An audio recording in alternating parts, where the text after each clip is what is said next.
অতিরিক্ত ভোটার তালিকা প্রকাশ নিয়ে সংশয়। এ সপ্তাহে অতিরিক্ত ভোটার তালিকা প্রকাশ নিয়ে সংশয়। তালিকা প্রকাশ নির্ভর করছে হাইকোর্টের ওপর। তালিকা প্রকাশের প্রস্তুতি সম্পূর্ণ কমিশনের। অতিরিক্ত ভোটার তালিকা প্রকাশ নিয়ে সংশয়। আমরা জানি যে ইতিমধ্যেই 28শে ফেব্রুয়ারি আহ, আপাত আহ, একটা চূড়ান্ত ভোটার তালিকা প্রকাশ হয়েছিল, কিন্তু তবুও 60,06,000-এরও কিছু বেশি নাম, যেটা বিচারাধীন ছিল, অ্যাডজুডিকেশন, সেই সমস্ত নামের মধ্যে থেকে ইতিমধ্যেই 20 লক্ষের মতন নাম বা অ্যাডজুডিকেশনের বিচার সম্পন্ন হয়েছে বলে নির্বাচন কমিশন জানিয়েছে। এবং এই সপ্তাহেই একটা তালিকা প্রকাশ করার, অতিরিক্ত বা সাপ্লিমেন্টারি ভোটার লিস্ট বেরোনোর একটা সম্ভাবনা ছিল, কিন্তু এখন এই সম্ভাবনা নিয়ে কিন্তু সংশয় দেখা দিয়েছে যে এই সপ্তাহে আদৌ কি এই তালিকা প্রকাশ পাবে। হাইকোর্টের উপরে সবটা নির্ভর করছে বলে জানা যাচ্ছে।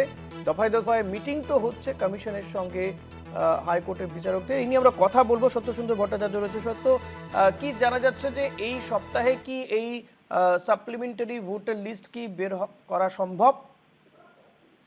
দেখো, প্রথম অবস্থায় যেটা বলা হয়েছিল যে শুক্রবার অথবা শনিবার দিন এই প্রথম সাপ্লিমেন্টারি যে তালিকা, সেই তালিকা প্রকাশ হওয়ার সম্ভাবনা রয়েছে। কিন্তু দেখা যাচ্ছে আজকে কিন্তু দফায় দফায় বৈঠক হয়েছে। কলকাতা হাইকোর্টে যেরকম চিফ জাস্টিসের সঙ্গে বৈঠক হয়েছে রাজ্যের মুখ্য নির্বাচনী আধিকারিকের, এবং সেই বৈঠকে রাজ্যের মুখ্য সচিব ছিলেন, ডিজিপি ছিলেন, এদের সঙ্গে বৈঠক হয়েছে। সেই বৈঠক হওয়ার পরেই কিন্তু তারপরে আরো এক দফা বৈঠক হয় রাজ্যের মুখ্য নির্বাচনী আধিকারিকের দপ্তরে। সেখানেও মুখ্য সচিব এসেছিলেন, রাজ্য পুলিশের ডিজি এসেছিলেন, তাদের সঙ্গেও বৈঠক হয়েছে।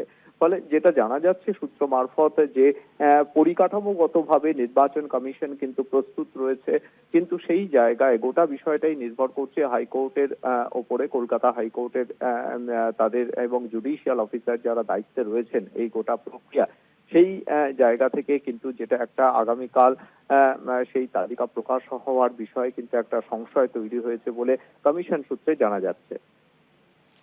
ধন্যবাদ সত্য। কথা বলছিলাম প্রতিনিধি সত্যসুন্দর ভট্টাচার্যের সঙ্গে।